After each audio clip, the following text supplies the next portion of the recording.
Здравствуйте, на телеканале «Новый век» программа «Вызов 112» в студии Эльвира Фазлиева. И сегодня мы расскажем, кого считают виновным водители 3 искореженных машин. Когда смотрел в зеркало, просто сзади видел черную точку, то, что летит. Крупная авария на проспекте Ямашева. Водитель был нетрезв. Я даже и не заметил человека. 70-летний велосипедист погиб под колесами «Лады». Осталась одна на несколько минут. Состояние сейчас крайне тяжелое.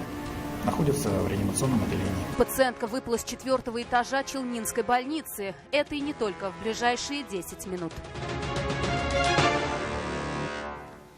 3 автомобиля серьезно пострадали в крупной аварии на проспекте Ямашева в Казани. По предварительной версии, водитель «Шевроле Круз» не справился с управлением и на полном ходу врезался в стоящий в автомобильном заторе Nissan Juke.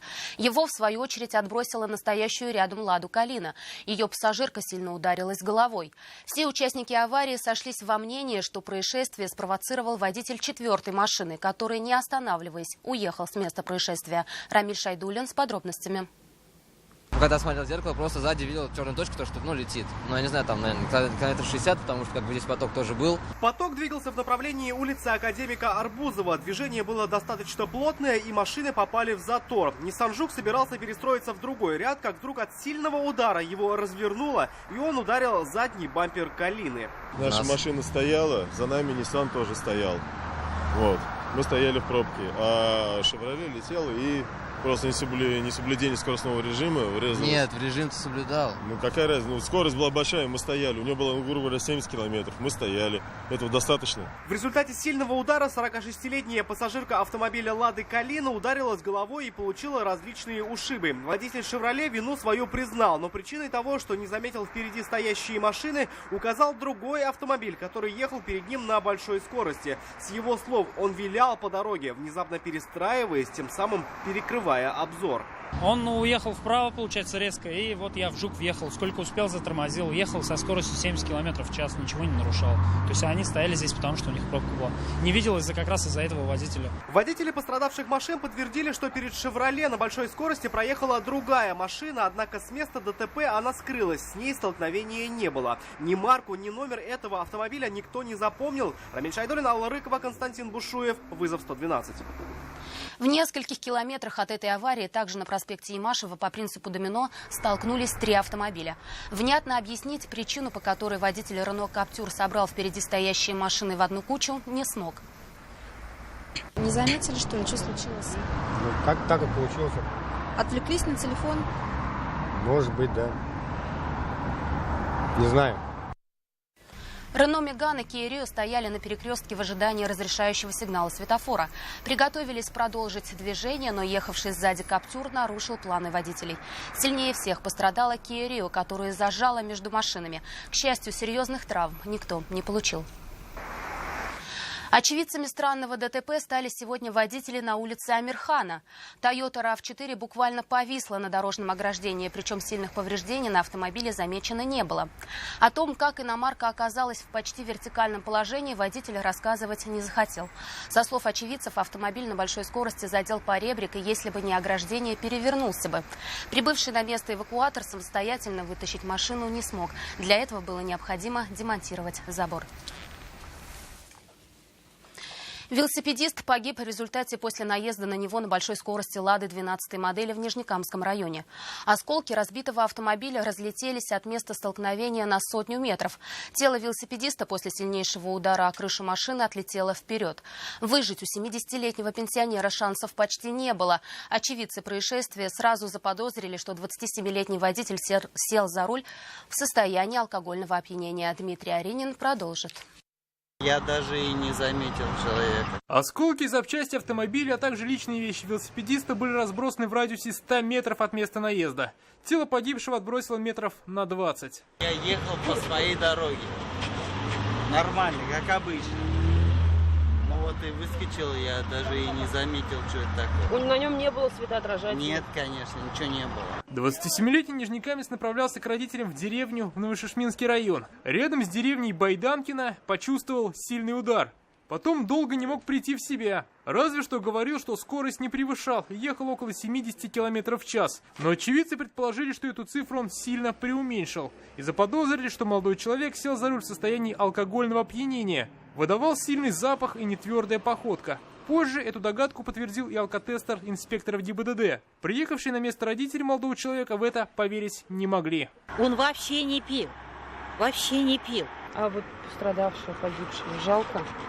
Ну как не жалко? Это же чей-то отец, чей-то сын. Выяснить личность велосипедиста труда не составило. Им оказался 70-летний житель деревни Байданкино. Мужчина скончался до приезда скорой помощи. По некоторым данным, он тоже в момент аварии мог находиться в состоянии алкогольного опьянения. Но так ли это, будет известно после получения результатов экспертизы. Дмитрий Арин, Эльвира Софиуллина, Максим Липин. Вызов 112.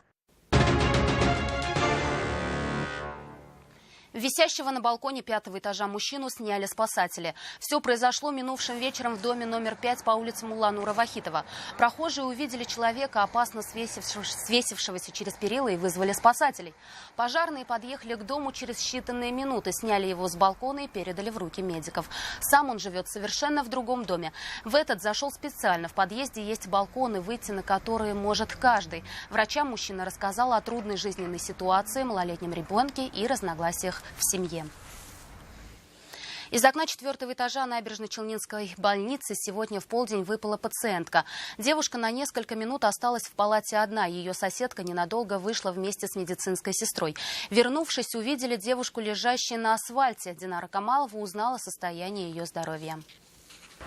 По словам врачей, молодая девушка поступила в больницу сегодня в 3 часа ночи. Ее положили в гинекологическое отделение для обследования и лечения. Диагноз был не тяжелый. В настоящее время не ясно, как вышло, что девушка упала с 4-го этажа. Я говорю, что случилось? Потому что они же там взяли девушку и сюда, и на каталке. У нее глаза закрыты, тут трубочка, все такое прочее, делают помощь. Вот. И девушка сзади сказала, мы, говорит, или знакома ее, я не знаю, говорит, я, говорит, в первой гинекологии, она во второй, говорит, выпала из окна. Сразу же после падения медики сделали все, что могли, чтобы спасти ее жизнь. Пациентку доставили в реанимационное отделение и провели операцию. Параллельно созвонились с Казанью, с Центром травматологии, заведующим отделением, который тоже, соответственно, давал нам свои рекомендации. Состояние сейчас крайне тяжелое. Находится в реанимационном отделении. Если и станет лучше, врачи переведут девушку в травматологию, но речи об этом пока не идет. Медики борются за ее жизнь. Динара Камалова, Елена Камалова, Ленар Султанов. Вызов 112. Нашла собственную 23-летнюю дочь, лежащую на полу в квартире в луже крови. Жестокое убийство расследуют нижнекамские следователи. Все произошло накануне, причем никто из соседей не видел и не слышал ничего подозрительного. О жестокой расправе стало известно, когда мать погибшей вечером пришла с работы. Сергей Хайдаров узнал подробности. Тело дочери обнаружила ее мать, когда вечером вернулась с работы. Перед ее взором предстала жуткая картина. Девушка лежала на полу в луже крови. Эксперты обнаружили на ее шее 3 ножевых ранения. Соседи говорят, что никакого шума в тот день не слышали. Да и вообще они мало знали новых жильцов. Ну, они, в принципе-то, недавно так переехали. Очень много полицейских было, всех допрашивали соседи, кто что видел. Ну, вот, к сожалению, камер в доме наружных нету. Погибшая работала на нефтехимическом комплексе аппаратчиком. Была спокойным и уравновешенным человеком. По данным следствия, из квартиры пропала часть золотых украшений и кошелек. По одной из версий, девушка знала убийцу и сама открыла ему дверь. Орудие убийства на месте не обнаружено. Подозреваемый в совершении преступления пока не установлен. Сергей Хайдаров, Светлана Шумкова, Евгений Лызаев. Вызов 112. Совмещал преподавательскую деятельность с незаконным бизнесом. Сегодня в Советском районном суде должны были вынести приговор сотруднику кафедры органической химии и по совместительству директору коммерческой фирмы. Мужчина обвиняется в незаконном производстве и сбытии лекарственных препаратов для пчел. До этого дело рассматривалось в особом порядке, но сегодня его было решено отменить. Следующее заседание состоится 13 октября. 38 лет со дня основания полка патрульно-постовой службы полицейские отметили открытием дверей для школьников. Им рассказали и показали, как и с помощью чего охраняют порядок в городе. Ребята смогли примерить бронежилет и защитный шлем, разобрать и собрать служебное оружие. Макетов там не было. И посидели за рулем служебных полицейских машин. То есть эта вещь достаточно очень серьезная, хотя это оружие самообороны, но тем не менее оно представляет определенную опасность. Все это было до заступления на службу, и после официальной части и возложения цветов полицейские вышли на свои маршруты патрулирования. Это все, о чем мы успели вам рассказать. В студии была Эльвира Фазлиева. До встречи и не бросайте вызов судьбе. Вдруг она его примет.